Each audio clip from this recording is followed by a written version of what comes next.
we buried Grandpa on a windy, overcast day. Among the few guests at the cemetery were only me, my mom, a couple of distant relatives, and a neighbor who had helped him around the house. As the coffin was lowered into the ground, I caught myself thinking that his long, harsh life had outlasted all his friends. None were left who could remember him as the young engineer at the Seattle aircraft factory or as the neighbor from the old suburb. I stood there listening to the wind moan over the pines, feeling not so much a fear of death as a longing for a man to whom so many things were owed.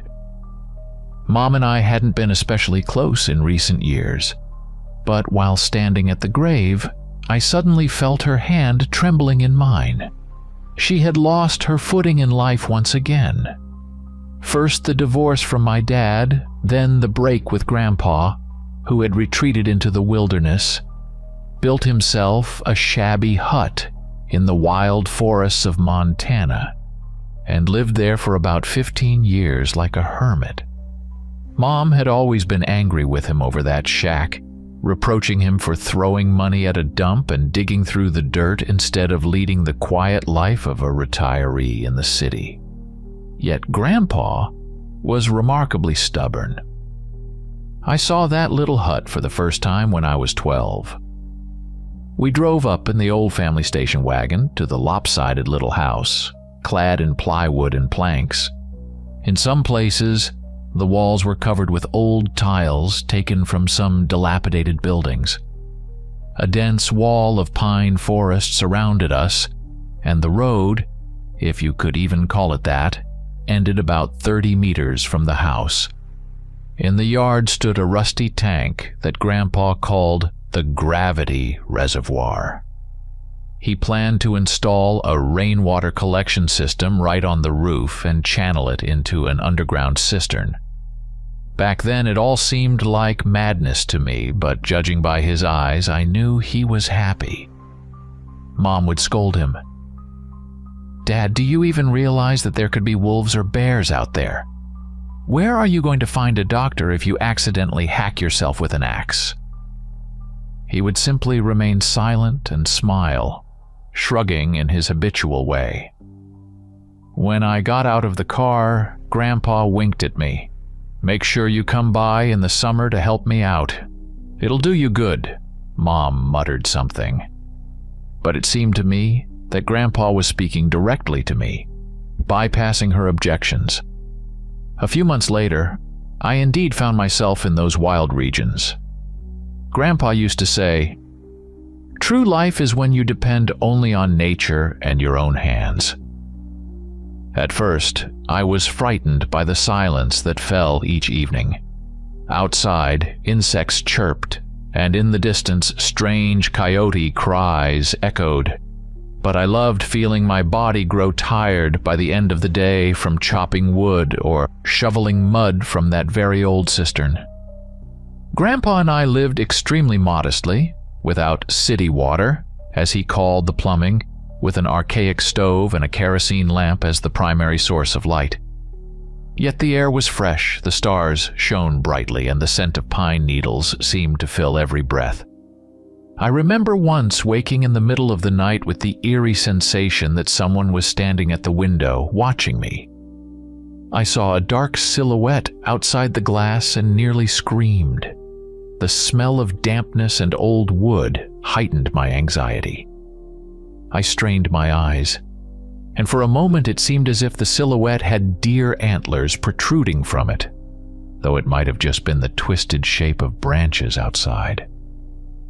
I felt a chill run through me, but when I mentioned it in the morning, Grandpa only laughed. He believed that children often see things that aren't really there. Over the years, I stopped perceiving that place as a den of terror.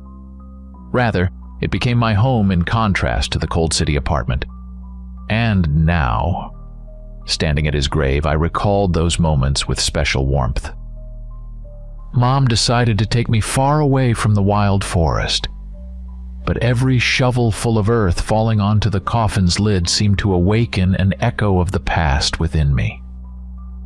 I fancied that Grandpa was sitting right now on the porch of that decrepit hut, laughing as he watched me from the shadows of the pines. A couple of weeks after the funeral, I headed to the mountains of Montana, to the place where Grandpa's cabin stood. The road to his home was still rugged, rutted, gravelly, with dense underbrush on both sides. Along the way, I came across an old sign that read, "Beware of wolves," worn and rusted, as if warning of something older and more terrifying than mere wild animals. When I reached the clearing where the house stood, I was met by the same pervasive silence. Only the tree in the backyard had noticeably grown taller, and the cabin's wall seemed even more leaning. I unlocked the door and inhaled the scent of the old house, a mix of dust, tobacco, and rancid oil. In the corners lay Grandpa's tools, and beside the stove sat a coffee can in which he kept various bolts, nuts, and wires. Settling onto one of Grandpa's rickety chairs, I thought it would be wise to inspect everything and make a list of repairs before deciding what to do with the place. A warm feeling of nostalgia swelled within me, yet at the same time, a slight unease began to grow in my chest. Eventually, I decided to tackle that very stone cistern from which Grandpa and I had once scooped out mud together. I remember how much effort we spent trying to make it at least somewhat capable of collecting rainwater. I grabbed a flashlight and a crowbar, then pried aside the heavy stone slab covering the entrance. As soon as fresh air rushed in, a foul stench of decaying earth and something rotten burst forth. I pinched my nose and shone my light inside. It was about 7 meters deep, with walls lined in stone, and at the bottom lay dirt and rubble. Using an old rope and a bucket, I began hauling the black sludge upward. The work seemed endless, but I felt compelled to finish it. Grandpa would have wanted me to carry on his work. Sweat poured down, my hands ached, and every time I lowered the bucket it seemed as though someone was moving in the darkness. I turned on the flashlight, but all I could see were clumps of dirt and stone. After about 3 hours, I noticed a narrow gap in the far wall. It appeared to have been sealed with a brick that had fallen inside. As I started to clear away the stones and excavate to the very foundation, I encountered something solid. Shining my flashlight on it, it looked like bones. Most likely, an animal's corpse collapsed here years ago, I reassured myself. Yet one rib seemed too large, and when I brushed aside the clump of dirt, a jawbone with teeth, clearly those of a predator, fell out. I hauled the bones upstairs and laid them out on an old table by the window. One bone had a crooked, long claw that glinted with a faint, yellowish sheen. It was sharp, as if it had never dulled. As I examined the find, my heart pounded as if it sensed something amiss. I remembered Mom's words about bears and wolves. Perhaps large predators really did dwell here? Or had someone deliberately dragged this carrion in? I took the bones back into the house and set them under the shelter, deciding to rebury them later. Yet for some reason, I couldn't bring myself to discard that claw. It drew me in like a cold silver blade. When night fell, I stoked the stove and lay down on Grandpa's narrow couch. I was chilled to the bone, having spent the entire day in dampness and mud. Through the black windows, the silhouettes of pines watched, and I suddenly realized that I feared seeing again that horned silhouette I had seen in my childhood. My nerves were taut. To calm myself, I gripped the found claw, and inexplicably felt a mix of fear and an unexplainable surge of strength. Then I dozed off to the crackling of burning wood, though nightmares soon plagued me. In them, something vast and dark, with red eyes and razor-sharp fangs, crept through the walls of the house, its back shrouded by branches resembling deer antlers. It took several months before I ventured back to Montana, this time in winter. I longed to spend Christmas there, just as Grandpa had once offered. Come by, and I'll show you how real men live without city comforts. Nothing in the city really held me anymore, and my modest savings allowed me to take some time off. The weather was bitterly cold. Snow crunched underfoot, and the air scorched my throat. Predatory birds soared overhead, and even they seemed freer than people in those noisy metropolises. I immediately remembered how Grandpa had taught me to handle a weapon. In my childhood, he had an old bow, an archaic hunting bow rather than a compound, and a short shotgun. I had always been curious about learning to shoot, but Mom had strictly forbidden it. Now that I was grown, I bought an inexpensive crossbow, almost a toy in the eyes of professional hunters, but perfectly adequate for practice. Early one morning, I left the house. Wrapped in a warm parka with my crossbow, a quiver of bolts, and a thermos of coffee in hand, I set out. I knew that deer sometimes roamed the area, and Grandpa had once spoken of a small salt patch, a spot where animals licked exposed salt from the ground. I found the trail there from memory. It wound through a small conifer thicket where hardly any sunlight reached the ground. Everything was blanketed in deep snow, and the tree trunks creaked from the frost. When I reached the spot, I found a small rock ledge under which nature had formed a niche. That was where the salt lay, and around it were fresh tracks. Judging by the narrow hoof, it appeared that a doe had been feeding there quite recently. I settled behind a spruce and waited quietly, just as Grandpa had taught. The key is to remain still and silent. The animal will come to you. In that concentrated silence, I distinctly heard wolves howling somewhere in the distance. My heart clenched, but I tried to imagine that Grandpa was by my side saying, "Don't be afraid, act according to the situation." After half an hour, the doe indeed appeared. Graceful, her reddish-gray coat contrasting with the snow, she cautiously looked around and sniffed the air. My heart pounded so fiercely I was afraid she might hear the rhythm of my blood pounding in my temples. I raised the crossbow, careful not to give myself away with any movement.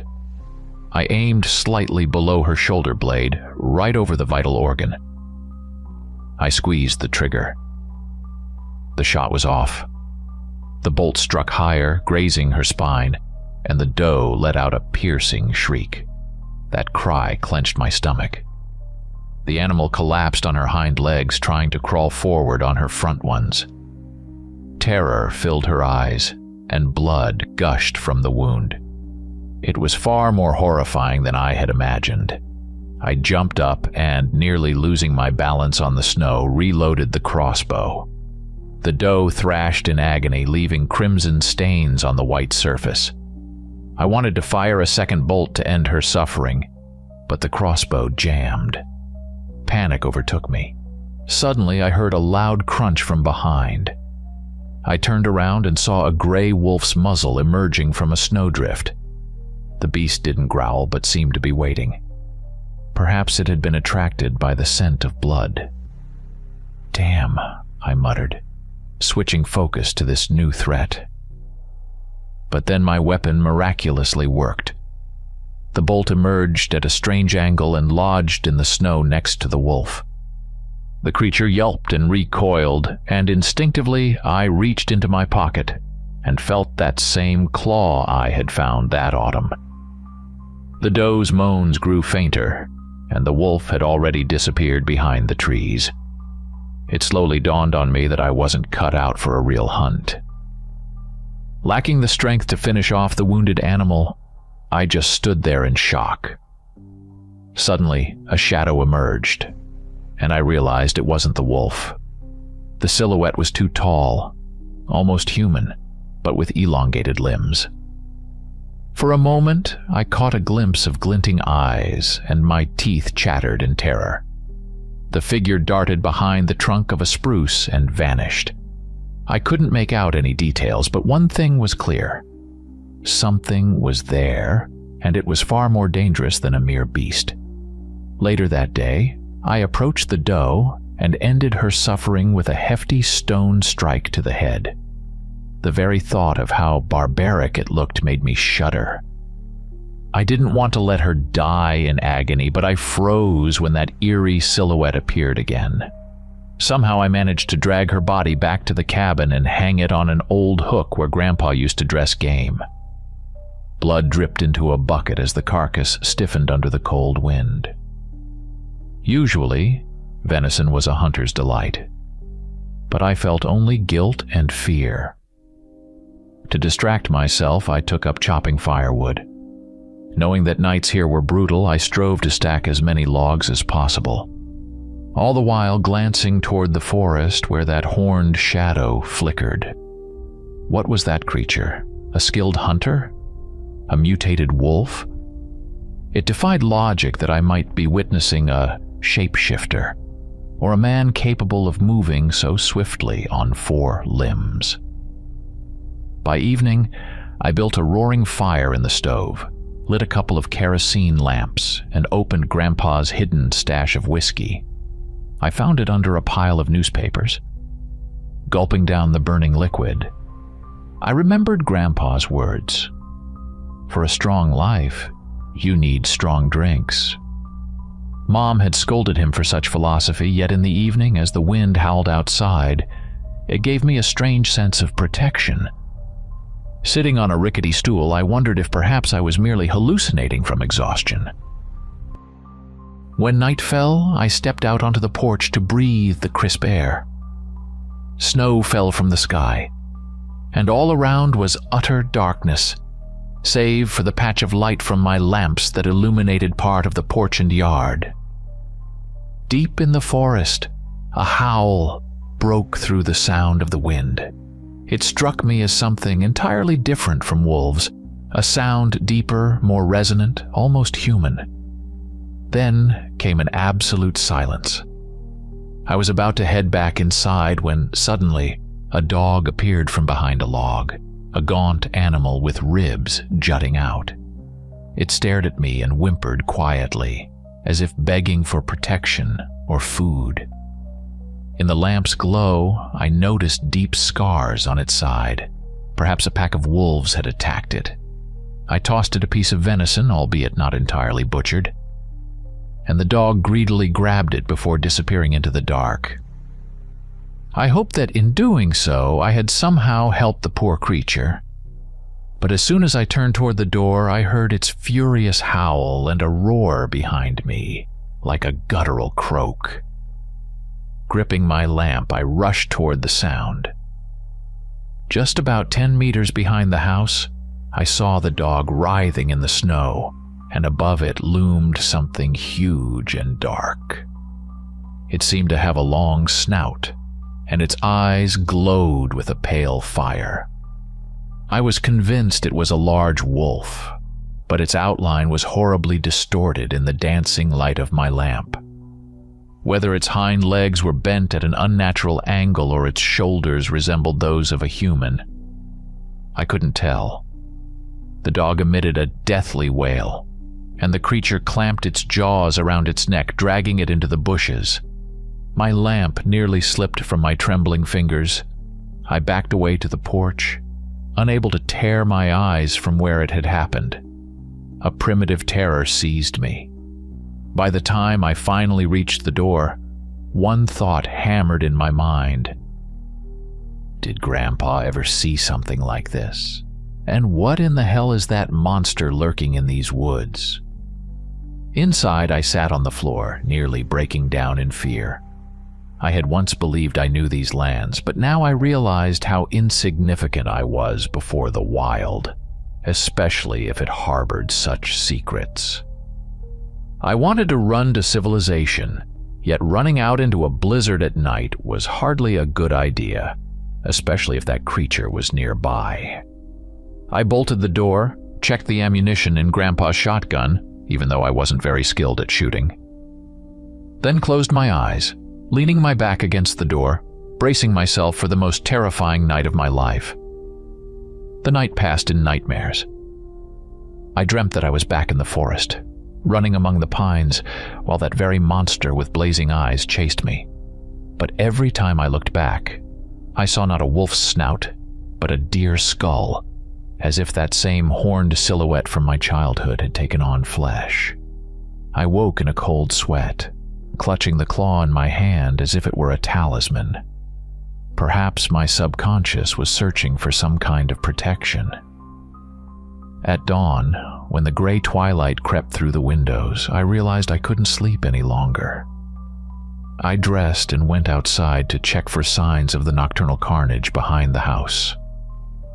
The spot where the dog had died was trampled, with tufts of fur and blood scattered on the snow. I found no large paw prints, only strange impressions, something midway between wolf and human.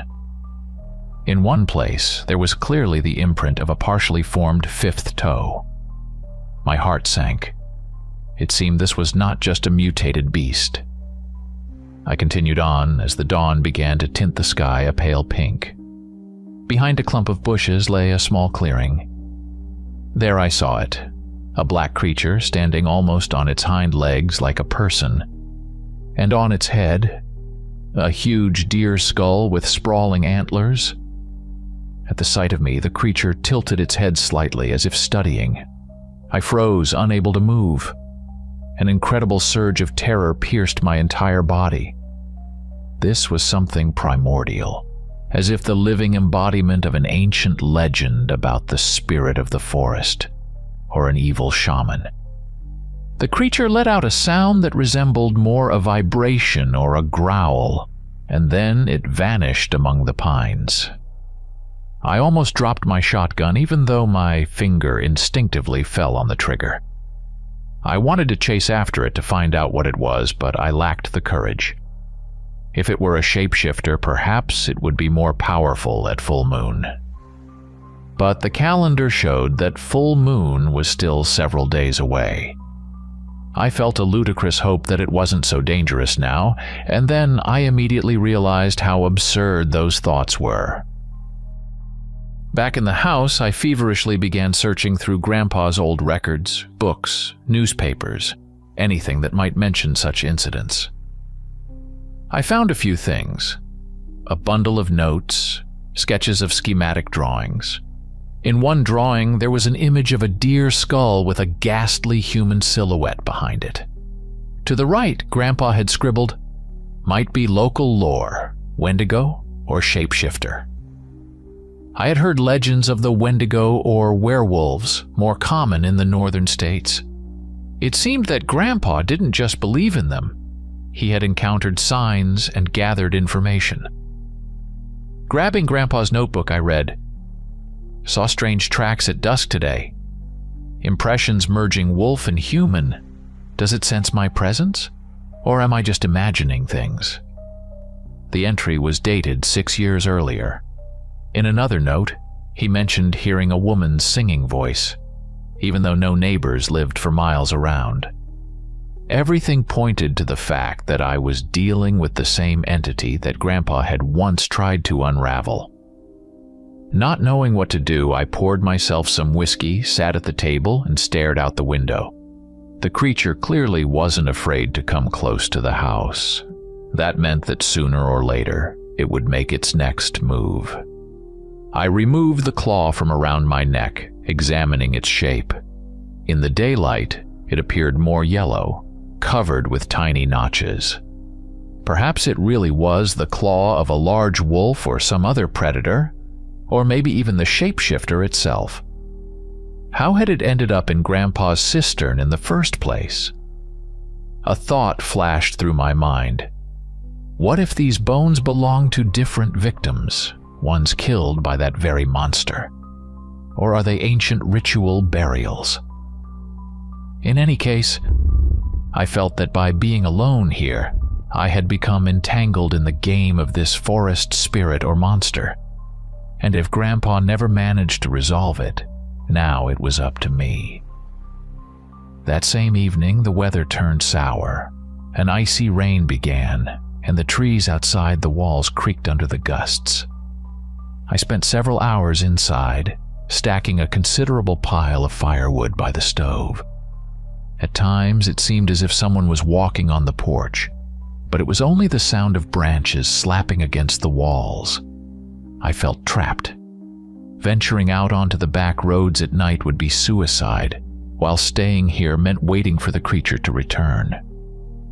Eventually, exhaustion overcame me. I dozed off, leaning against the warm stove. I was abruptly awakened by a loud knock on the door. My heart raced instantly. I looked at the clock. It was around 2 in the morning. Who could be out in this weather? I grabbed my shotgun, positioned myself sideways at the door, and shouted, "Who's there?" A trembling, strained female voice answered from outside. "Help! Please!" I didn't immediately believe it. Who, in the middle of the woods, was a young woman? I cracked the door open, keeping my shotgun at the ready. In the lamp's glow, I saw a girl in a torn red puffer jacket, her hair disheveled and her eyes brimming with tears. She looked terrified. She said that she had gotten lost. Her car had broken down on a country road, and she had been wandering the woods for hours. I let her in. The girl trembled, her teeth chattering. I handed her a blanket and asked her name. "Melissa," she replied. She explained that she lived in a nearby town, had planned to cut through the woods, but ended up caught in the storm. My paranoia screamed that this might be a trap. Yet she truly appeared frozen with cold. I boiled some water for tea and we began to talk. Melissa explained in halting sentences that she had heard wolves in the forest, even gunshots.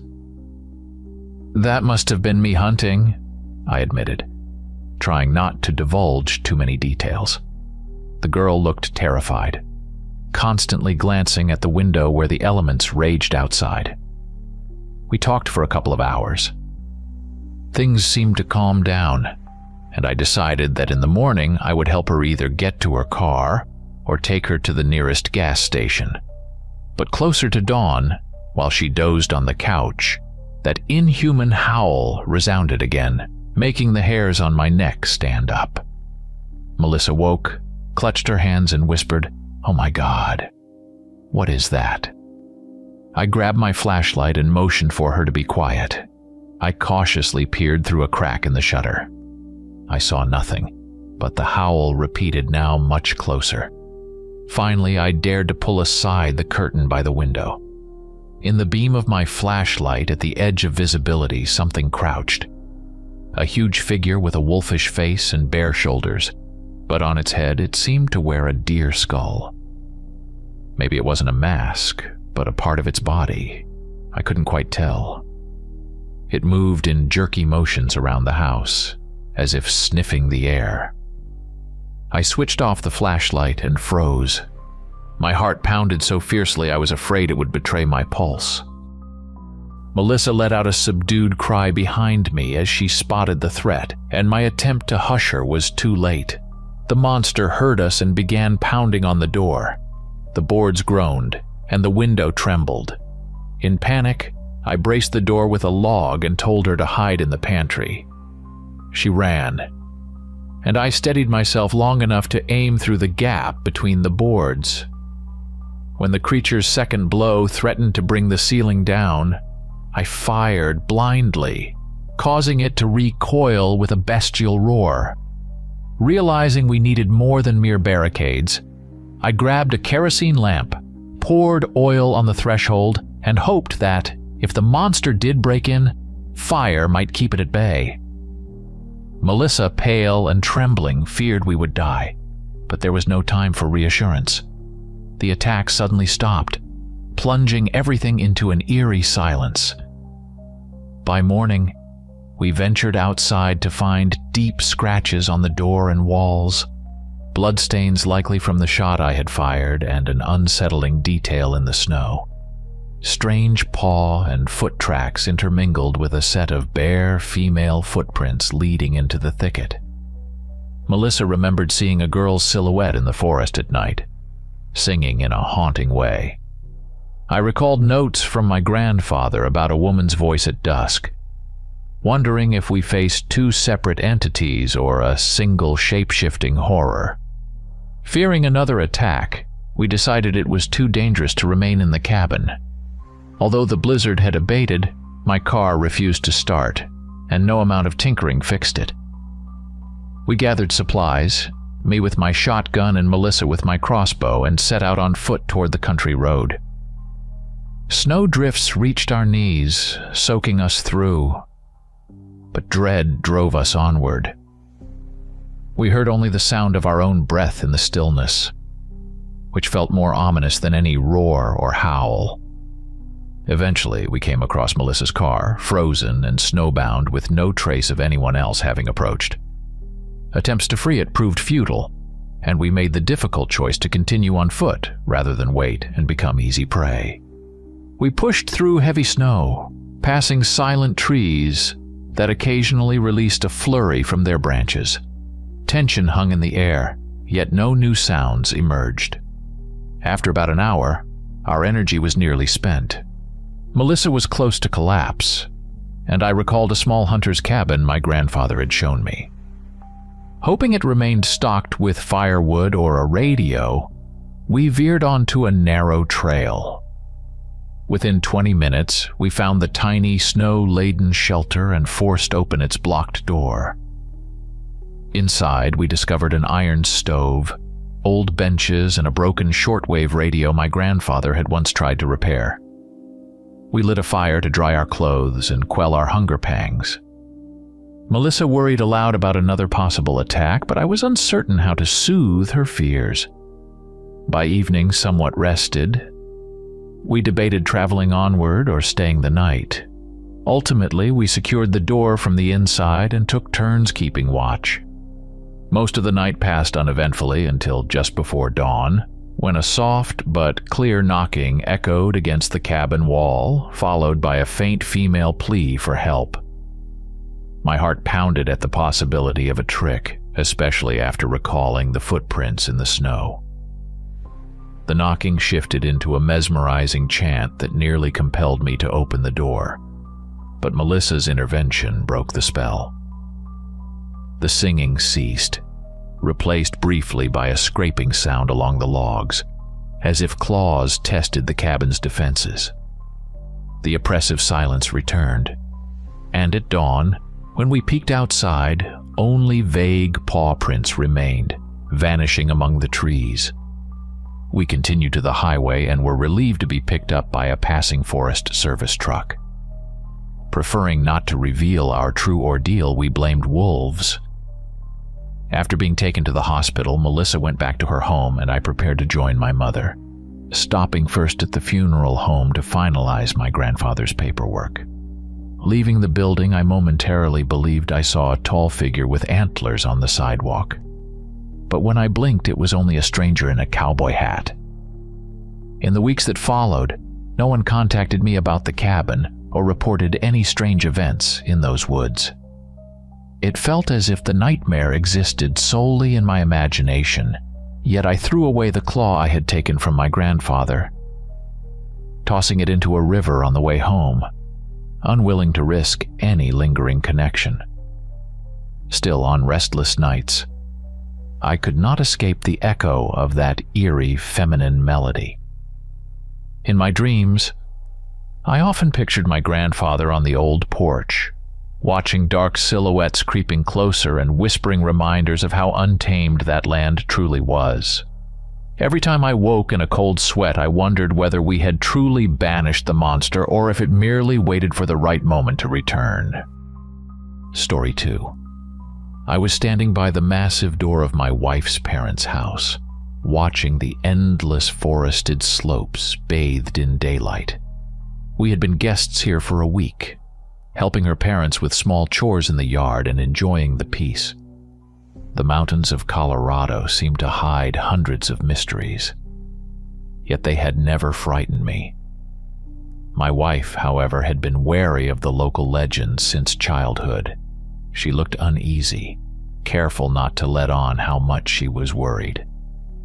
Her parents waved farewell to us from the porch, surrounded by wooden railings and flower pots. I loaded the last of our bags into the trunk and took the wheel. My wife sank into the passenger seat, pursing her lips as if she were about to say something important. I knew she was anxious, but I didn't want to delay. We had to make it back to the city before late evening since I had work waiting for me in the morning. As I pulled away, my wife let out a quiet sigh and her gaze slid over the distant fading mountain peaks. The mountains seemed to stretch after us, as if trying to hold us here. A strange premonition stirred inside me, but I dismissed it as nothing more than her nerves. I knew she wasn't fond of the idea of cutting through an old road, yet we had no choice. Sitting in traffic was madness. Little did I know that these mountains would soon reveal horrors beyond our imagining, and that this day would transform into a true nightmare that would change our lives forever. When we reached the first gas station, I noticed the highway was choked with cars.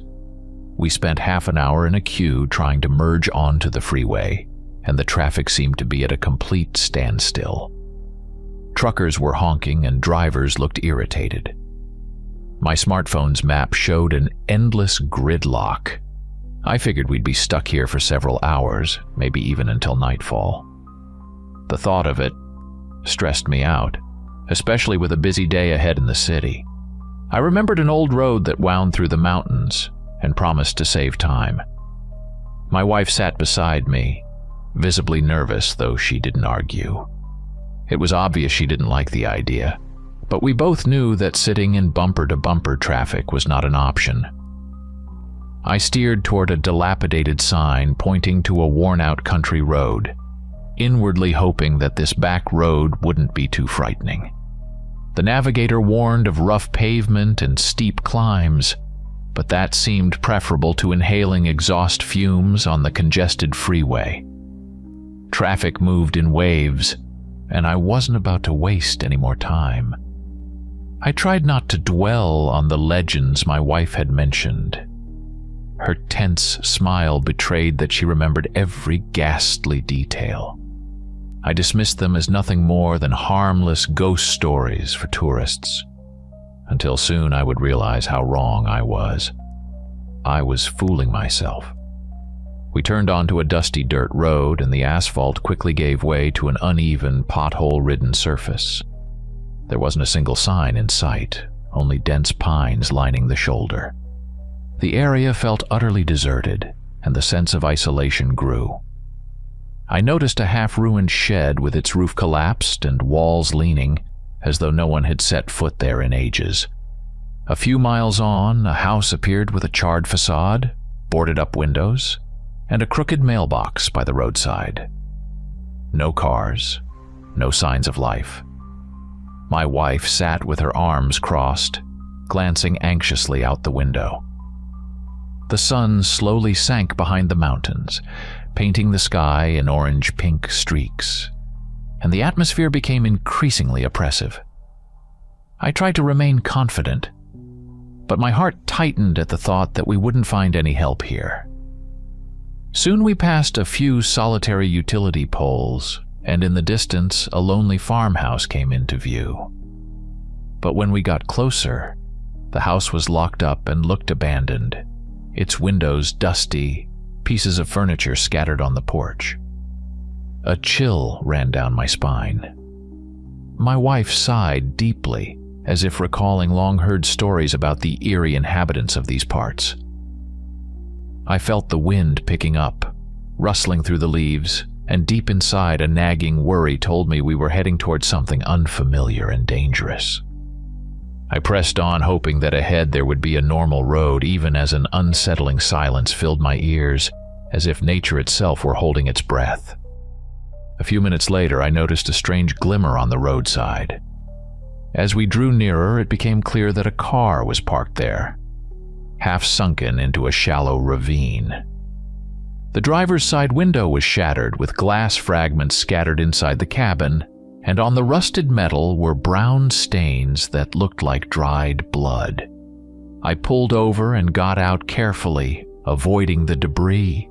An eerie silence reigned, broken only by gusts of wind. Peering inside, I saw that the driver's seat was empty. The key was still in the ignition, but there were no documents or bags in sight. A shudder passed over me at the thought that someone might have vanished in these gloomy woods. A sense of impending doom overtook me. My wife sat in our car, her hands clenched on her knees as she tried not to panic. I wanted to shout for help, to ask if anyone was nearby, but I knew it would be futile. There wasn't a living soul in sight. I even considered going in search of the driver, but the idea of wandering through this wild place without any protection terrified me. Besides, we had no signal. My phone showed 0 bars. I decided to leave and report what had happened as soon as we got out of this wilderness, though inside I felt that things were not as simple as they seemed, and that something even more sinister might be waiting for us.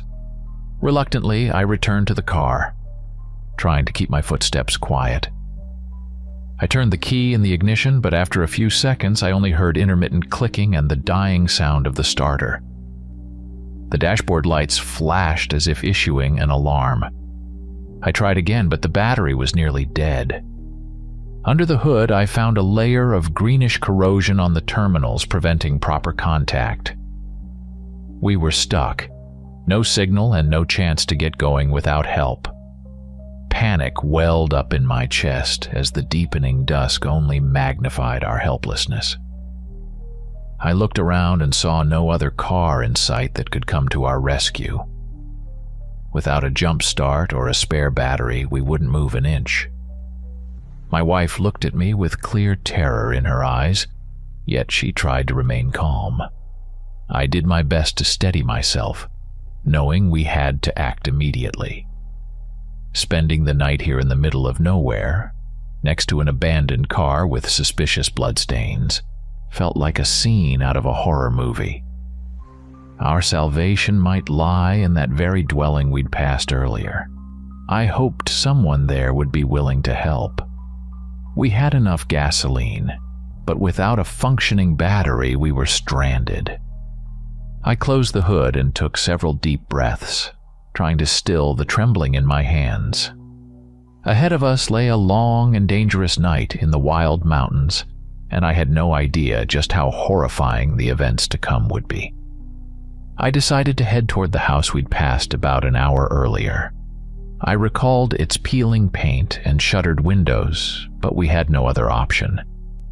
My wife stayed in the car, clinging to what little comfort the emergency lamps provided, while I slung a backpack over my shoulder containing a bottle of water and a small flashlight.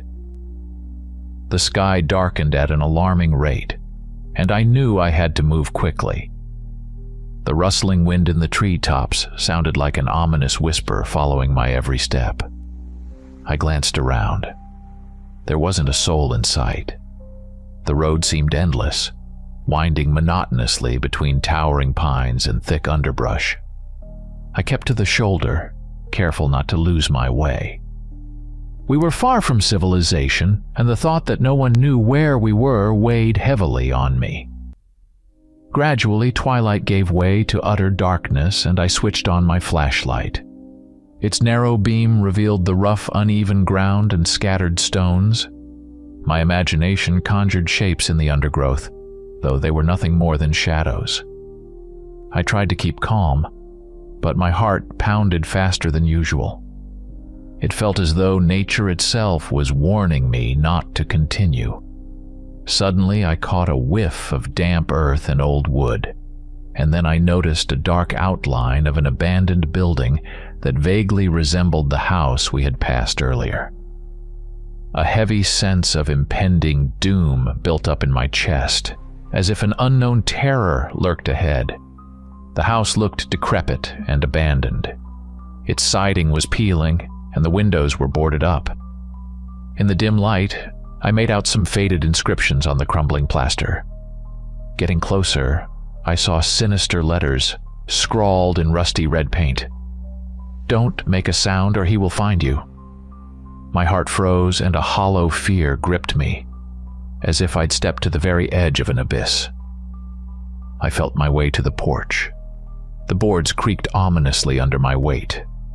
The air reeked of mold and mustiness, as if the house had long been abandoned and time had transformed it into a refuge for something otherworldly. I pushed open the slightly ajar door and stepped inside. Inside, a dim gloom prevailed. The floor was littered with broken furniture and scraps of old newspapers. Shadows from my flashlight danced across the walls, revealing the outlines of abandoned household items, broken chairs, and cabinets. A rustling sound came from deep within the house but quickly died away. Realizing I didn't have time for a thorough search, I headed toward the garage I'd noticed from the outside. The creak of its door startled me in the silence. Hanging from the ceiling was a broken lamp, and against the wall stood a rusted metal cabinet. Opening it, I found a bundle of jumper cables and a small handheld flashlight that still appeared to work. It seemed like the only tool that might help us. Yet the strange inscription on the wall continued to haunt me, forcing me to stay alert in this gloomy place. I gathered the cables and flashlight and made my way quietly toward the exit, careful not to stir up any dormant evil. When I emerged from the house, the twilight had long given way to deep darkness. Only the pale light of the moon filtered through the clouds, illuminating a sagging fence and an overgrown yard. I clutched the cables and my new flashlight, frequently glancing at the dark windows. An unsettling feeling clung to me, as though someone or something was still lurking inside. Dust motes swirled in the air as wind howled through holes in the walls. I felt a chill seep under my jacket and decided to get back to the car as quickly as possible. Stepping away from the property, I heard a barely perceptible rustle coming from nearby bushes. My heart tightened and I stopped, straining to discern a shape. I saw nothing, yet the silence grew menacing, as if the forest itself held its breath, waiting. My throat went dry, I clenched my fists and resumed walking. The road seemed to vanish into darkness, with trees arching overhead into an impenetrable canopy. Every crunch of twigs underfoot echoed in my ears, and I couldn't shake the feeling that someone was following me. The beam of my flashlight revealed grotesque roots and mounds that looked like gaping maws. My imagination painted terrifying images, and I knew I had to stay calm. The strange warning from the house echoed ominously in my mind as I quickened my pace, feeling that danger might hide behind every shadow. Never before had I experienced such a primal fear. Darkness enveloped me like a thick shroud, blurring reality and instilling terror. I pressed on through the forest when I suddenly heard the snap of branches to my left. My flashlight's beam darted in that direction, catching sight of a twisted tree trunk emerging from the dark. Then, a deafening growl echoed, a sound that froze my blood. Goosebumps rose on the back of my neck, even though there shouldn't have been any, just my terror taking over. In the next moment, I made out a tall figure, a creature resembling a wolf standing on its hind legs. Its massive head turned toward me, and its eyes flashed with an unearthly cold light. It seemed to be breathing rapidly, emitting menacing sounds. The creature jerked spasmodically, as if unaccustomed to standing upright. The stench of wet canine musk mixed with something rotten assaulted my nostrils. I froze, paralyzed by fear. I had never encountered a creature of such size and appearance, not even in my worst nightmares. This wolf-man slowly advanced, its clawed paws poised as if ready to pounce. Its expression radiated wild fury and unnatural malice. Then, from behind, I heard a crack, suggesting another shadow was moving among the trees. I realized there might be more than one monster lurking. Suppressing a scream, I slowly backed away while clutching my flashlight. All I wanted was to survive and get back to my wife. Seconds stretched painfully as the creature continued its inexorable approach. I understood that loud noises only attracted its attention. Recalling the warning on the house's wall, I quietly shifted the beam of my flashlight away and hurled it deep into the forest. The flashlight's body clattered against some stones and its scattered light fell on the branches, prompting the shapeshifter to lunge in that direction. It bared its teeth and emitted a low growl, then for a brief moment turned its gaze away from me. I seized that small window of opportunity. With a sudden burst, I veered behind a thick pine trunk and held my breath. The creature seemed to suspect something was amiss, but first inspected the noisy distraction. My pulse thundered in my ears as I strove to remain silent. I could hear it sniffing the air, its heavy paws stepping through the undergrowth. Every crunch of moss under my feet felt like a death knell. Slowly, barely daring to breathe, I moved toward the road. The werewolf, meanwhile, flitted a few meters away, confused by the absence of new sounds. I longed to run, but knew that any sudden movement would guarantee my doom. It felt as though time had frozen and the forest had shrunk to a circle of darkness and trees. Finally, I took a risk. I dashed through a gap between the trees, and as gravel crunched underfoot, the creature roared once again. My clever ruse only gave me seconds, but sometimes seconds make all the difference. I bolted forward with all my might, praying for salvation while the beast was distracted by the noise. I burst onto the roadside, my heart pounding as if it would burst from my chest. After running a few more yards, I saw our car. My wife was standing nearby, looking around in utter horror. There was no need for words. My panicked face said it all. I popped the hood and, in a frantic rush, removed the dead battery from our car that had been left on the shoulder earlier.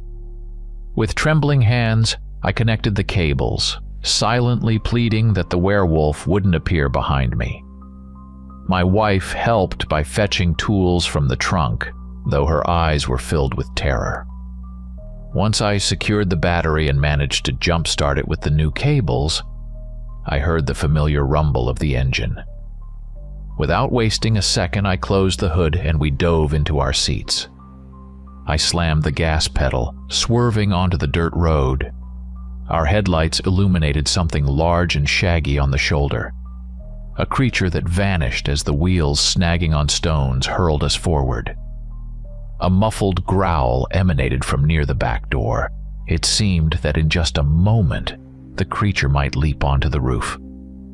But by sheer force of will, I kept the car on the road. We sped away, leaving that deadly shadow behind. In the rearview mirror, a silhouette flashed past, filling me with a chilling despair.